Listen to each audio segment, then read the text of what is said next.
I used to think love meant tolerating disrespect when someone was having a bad day. Turns out, it actually means having enough self-worth to walk away when someone shows you they don't value what you bring to the table. I'm Sage, 29. Been working as an electrician in Charlotte for the past 6 years. Started right out of high school. Did my apprenticeship with this old-timer named Frank who taught me that there's dignity in honest work. Good steady work, decent money. The kind of job that keeps you busy but lets you sleep at night knowing you helped keep people's lights on. I'd been with Bryn for 18 months, and for most of that time, things felt solid between us. We met at my friend B's barbecue, one of those late summer gatherings where nobody wants the night to end. I was manning the grill when this woman walked up and started talking to me about the electrical work I'd done on B's kitchen. "You're the guy who figured out why his outlets kept tripping, right?" she asked. "He said you saved him like $2,000 by catching something the other electrician missed." Most people's eyes glaze over when you start talking about electrical work. But Bryn seemed genuinely interested. She asked smart questions, wanted to understand how I'd diagnosed the problem. That's Bryn, 26, works as a social worker downtown with at-risk kids. The kind of job that pays nothing but matters everything. She'd light up talking about her clients, these kids who'd been failed by every adult in their lives, and how she was trying to be the one person who didn't give up on them. Her passion for that work was one of the things I fell for first. Here was someone who chose a difficult job because it mattered, not because it paid well. Someone who saw value in people other people had written off. The first year was honestly incredible. We had this routine where I'd pick her up after work on Fridays, and we'd drive out to Lake Norman, just sit by the water and decompress from our weeks. She'd tell me about whatever crisis she'd helped navigate, and I'd share stories about the weird electrical problems I'd solved. "You're like a detective," she said once, after I'd explained how I'd tracked down a short circuit. "You see clues other people miss." When I told her about my plan to eventually start my own electrical contracting business, she got excited about it, started asking about timelines and what kind of work I'd specialize in. "You should do it," she said. "You're good at what you do, and you care about doing it right. That's rare." But somewhere around month 15, I started noticing cracks in how she talked to me. Nothing dramatic at first, just little comments that seemed designed to sting. It started during a particularly stressful period at her job. Budget cuts meant higher caseloads, which meant less time with each kid. She'd come home exhausted and frustrated, and I understood that. But the frustration started getting directed at me in ways that felt personal. "You're so content with mediocre," she said one evening. "Doesn't it bother you that you'll probably be doing the exact same job in 10 years? When I tried to explain that I liked my work, that there was satisfaction in being skilled at something useful, she'd give me this look like I was missing some obvious point. The comments got more frequent and more pointed. She'd mention other couples we knew where the guy had ambition, or she'd make casual observations about how I seemed comfortable with settling. "Sometimes I wonder what I'm even doing with someone who has no drive to grow," she said once after a particularly bad day. When I'd try to talk to her about how those comments felt, she'd apologize and explain that she was just stressed, that she didn't mean it the way it sounded. And because I loved her, I accepted those explanations. But here's what I started noticing. The stress excuse only applied when she was being cruel to me. When she had a bad day at work, she never took it out on her clients, never snapped at her supervisor, never said cutting things to her friends. She had perfect emotional control in every other relationship in her life. My friend Knox, who I've been rooming with since we graduated high school, started noticing changes in how I carried myself around the house. "You seem tense all the time now," he said one morning. "Everything okay with you and Bryn?" I told him it was fine, but the truth was, I'd started walking on eggshells around her, trying to anticipate what might trigger the next round of criticism. I'd started second-guessing decisions I'd never questioned before. Was I being too complacent in my career? Should I be making more money by now? Was there something fundamentally lacking in my personality that made her lose respect for me when she was upset? The fight that ended everything happened on a Tuesday evening 3 weeks ago. We'd been talking about the possibility of moving in together, and I was being practical about it, looking at places we could afford comfortably, talking about splitting expenses fairly. Bryn was frustrated that I wasn't immediately jumping at the idea of getting a bigger, more expensive place in a trendier neighborhood. "This is exactly what I'm talking about," she said, her voice getting that sharp edge. You think small, Sage, about everything. Your job, your apartment, your goals, your entire approach to life. I tried to explain that I was thinking practically, that I'd rather be comfortable financially than stretch thin. That's not practical, that's fear, she shot back. You're so afraid of taking risks that you don't even try to improve your situation. The conversation spiraled from there. She brought up things I'd shared with her in confidence. My concerns about starting my own business, my worries about taking on debt, things I'd trusted her with, being used as weapons against me. You know what your problem is, she said, pacing around her living room. You don't believe you deserve anything better than what you have. You've convinced yourself that being mediocre is noble. I was sitting on her couch, watching the woman I loved tear apart everything I thought she understood about me. I've been thinking about this for months, she continued, and I need to just say it. You're not husband material, Sage. You'll never be enough for someone like me. The words hit exactly where she'd aimed them. Not husband material. Never enough. For someone like her. Those weren't words said in the heat of the moment. Those were conclusions she'd been reaching about me over time, judgments she'd been forming while I thought we were building something together. I stopped mid-sentence, grabbed my keys from her coffee table, and said, okay. That was it. No yelling, no dramatic speech, no slamming doors. Just, okay, and I walked out. I drove around Charlotte for about 2 hours, not really going anywhere, just processing what had happened. I ended up parked at Lake Norman, the same spot where we used to go on Friday evenings, trying to understand how someone who'd once said I was like a detective could now see me as fundamentally inadequate. By the time I got back to my apartment, I'd made my decision. I blocked her number, packed up the few things I had at her place, and dropped them off while she was at work the next day, left her spare key on her kitchen counter, and drove away. Knox found me that evening, sitting on our back porch with a beer. You want to talk about it? He asked. She told me I'm not husband material, I said. That I'll never be enough for someone like her. Knox was quiet for a long minute. What did you say back? Nothing. I left. Good, he said. Sometimes the only winning move is not to play. I thought that would be the end of it. Clean break. Time to move on. I was wrong about the clean part. Update 1. Bryn figured out I was serious when she came home Wednesday evening to find her spare key on her kitchen counter and the empty space where my clothes used to hang in her closet. The texting started that same night. First confused. Where did you go? We need to talk about this. Then apologetic. I didn't mean what I said. I was just frustrated. Then angry. You can't just disappear when we have a disagreement. When I didn't respond to any of it, she escalated to calling. I'd blocked her number, but she started using other phones. Work, friends, even her sister's phone to try to get through to me. When the calls didn't work, she started showing up places she knew I'd be. The coffee shop where I grab breakfast before job sites. The gym where I work out Tuesday and Thursday evenings. Even drove by job sites where I was working, waving like we were still together. The worst incident was when she cornered Danny, one of my co-workers, at the hardware store. Tell Sage I need to talk to him, she said. He's not answering his phone. There's been a misunderstanding. Danny came back to our job site shaking his head. Dude, what did you do to that girl? She looked like she hasn't slept in weeks. I felt a stab of guilt hearing that. Despite everything she'd said, I didn't want her to be suffering. But I also knew that her suffering didn't obligate me to fix it by accepting treatment I'd decided I wouldn't tolerate anymore. But here's what really became clear during those 3 weeks. I wasn't ignoring her to be cruel. I was protecting something I'd finally figured out was worth protecting, my own sense of self-respect, because the more time passed, the more clearly I could see the pattern that had been building for months. The little digs about my ambition, the constant implication that I needed to become someone different to be worthy of her. I'd been so focused on trying to prove her wrong that I'd missed the bigger question. Why was I trying to prove anything to someone who fundamentally didn't respect who I already was? My friend B put it best when we were talking about it over beers. Brother, you don't negotiate with someone about whether you're worth basic respect. Either they see your value or they don't.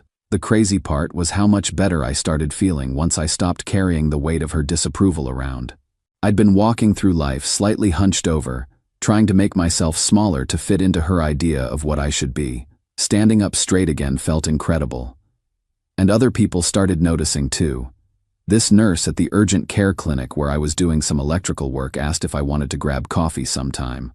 When's the last time that had happened while I was with Bryn? I couldn't even remember. I wasn't over everything that happened. 18 months doesn't just disappear overnight, but I was starting to understand that the right person doesn't make you feel like you're constantly auditioning for the part of boyfriend. Update 2. I was at my parents' house for our usual Sunday dinner, something we've done every week since I moved back to Charlotte. My mom makes this incredible pot roast, and we just sit around the table talking about our weeks. My parents had met Bryn several times over the 18 months we were together.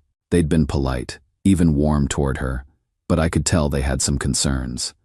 My mom had mentioned once that Bryn seemed a little sharp sometimes. We're sitting around the table when the doorbell rings. My dad goes to answer it, and I hear this voice from the foyer that makes my stomach drop. "Hi, Mr. Hartwell. Is Sage here? I really need to talk to him." Bryn, at my parents' house, on Sunday dinner, without invitation or warning. My mom and I exchange looks, and I can see her trying to figure out how to handle this. My parents believe strongly in boundaries and respect, but they're also too polite to slam the door in someone's face. My dad comes back looking uncomfortable. "Sage, Bryn's here. She says it's important." I went to the front door, where Bryn was standing on our porch looking like she'd been crying for weeks. Her eyes were red and swollen, her hair looked unwashed, and she was wearing clothes that looked slept in. "I'm sorry to bother your family," she said, "but you won't answer my calls, and we really need to clear up this misunderstanding." "There's no misunderstanding, Bryn. You said what you meant." I was angry. People say things they don't mean when they're angry. That's when my mom appeared beside me. "Bryn, honey, this isn't the time or place for this conversation. Sage is having dinner with his family." "Mrs. Hartwell, I know this looks bad, but I love your son. I'm willing to work on things, to go to counseling, whatever it takes." My mom smiled that polite Southern smile that means, absolutely not. "I think you should probably head home now, dear. But I need him to understand." "Bryn," my dad said from behind us, "you need to leave. Now." After she left, we went back to dinner, but the mood had definitely shifted. Finally, my dad set down his fork and looked at me. "Son, if someone doesn't respect your boundaries when you're trying to have a peaceful dinner with your family, what does that tell you about how they'll respect your boundaries in other situations?" He was absolutely right. But the family dinner incident was just the beginning. This week, she's been waiting by my truck after work, not approaching me directly, just standing there in parking lots, like she's hoping I'll eventually cave and talk to her. Yesterday, my supervisor Frank pulled me aside. "Sage, I don't know what's going on with you and that girl, but she's been hanging around the job sites, and it's starting to make people uncomfortable. You need to handle this." The thing that really gets me is how this behavior proves exactly why I walked away in the first place. Someone who respected my decision would accept it, even if they disagreed with it. Someone who respected me as a person wouldn't show up to my family's house uninvited or make my workplace awkward. Bryn's sister Tegan texted me a few days ago. "I know it's not my place, but Bryn is really struggling. She's barely eating, crying constantly. She knows she messed up big time." I appreciated Tegan reaching out. But struggle doesn't erase disrespect. People don't get to treat you badly and then use their regret as leverage to force their way back into your life. Knox keeps reminding me, "You didn't cause this situation, brother. You just stopped accepting it." Final update: last night, Bryn showed up at my apartment at 2 in the morning. I was already awake, one of those nights where sleep wouldn't come, just reading on the couch when I heard desperate pounding on my door.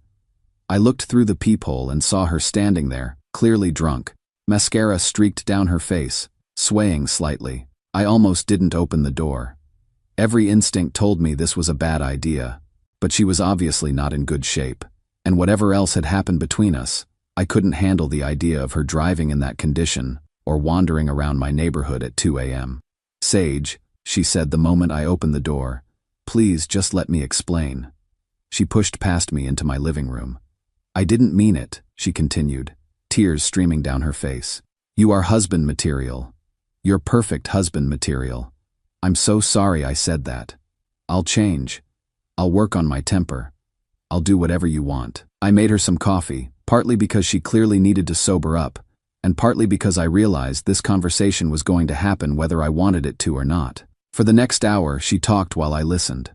Really listened, maybe for the first time in months. She told me how much she missed our Friday evening drives to Lake Norman, how empty her apartment felt, how none of her friends understood why I'd left over one fight. It wasn't one fight, I finally said. It was a pattern of you treating me like I wasn't enough, like I needed to become someone different to deserve your respect. But I do respect you, she insisted. I love you. I was just scared about our future, scared that we were getting too comfortable. Bryn, when someone loves you, they don't weaponize your insecurities against you when they're angry. They don't make you feel like you're constantly falling short of their expectations. She started crying harder then, and I felt that familiar pull to comfort her, to minimize my own hurt to make her feel better. But I didn't, because I'd finally learned that my pain mattered too. I showed you who I really am when I'm angry, she said, which surprised me with its honesty. And you can't forgive that.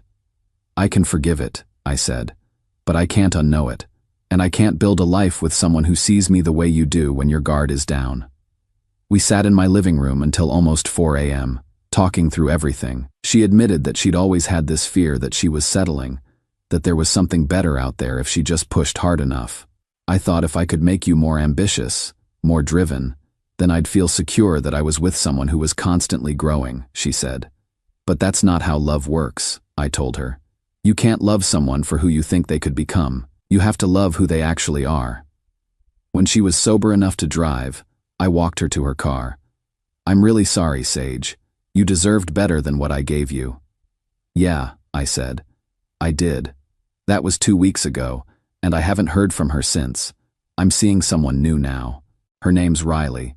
She's a nurse at Presbyterian Hospital, and the first thing I noticed about her wasn't how beautiful she is, though she definitely is, but how she talks about people. There's this underlying respect in how she sees the world that I'd forgotten was possible. Riley and I met when I was doing electrical work at the hospital, updating some outdated wiring. She was working a night shift and stopped by to make sure the power interruptions weren't affecting critical equipment. You're being really careful about this, she observed, watching me test each connection multiple times. People's lives depend on this equipment, I said. I'd rather take twice as long and know it's done right. That's exactly what I want to hear from someone working on our electrical systems, she said, and the way she said it made me feel like being thorough was a virtue, not a character flaw. When I told her about what happened with Bryn, she just nodded and said, I dated someone like that once. Took me way too long to realize that someone who tears you down when they're upset doesn't actually think very highly of you. The difference between being with Riley and being with Bryn is like the difference between walking on solid ground and walking on quicksand. With Bryn, I was constantly adjusting my steps, watching for signs that I was about to sink. With Riley, I can just walk. She gets excited when I tell her about challenging electrical problems I've solved. She asks genuine questions about my projects, talks about our future like she's building something with me rather than waiting for me to become someone worth her time. I'm not going to pretend the whole thing with Bryn didn't affect me. 18 months of being told you're not enough leaves marks that don't disappear overnight. But it also taught me something valuable about what I will and won't accept in my life. My friend B was right. You don't negotiate with someone about whether you deserve basic respect. Either they see your value or they don't. And if they don't, the healthiest thing you can do is find someone who does. Bryn wanted excitement, drama, someone who would fight for her even when she was tearing them down. She wanted the intensity that comes from conflict and making up, from constantly having something to fix or improve. She got exactly what she was looking for. Plenty of excitement dealing with the consequences of her choices, all the drama of realizing she'd destroyed something good, and conflict with herself about why she'd sabotaged a stable relationship. I wanted peace, partnership, someone who chose me as I was rather than who I might become if I worked hard enough to earn their approval.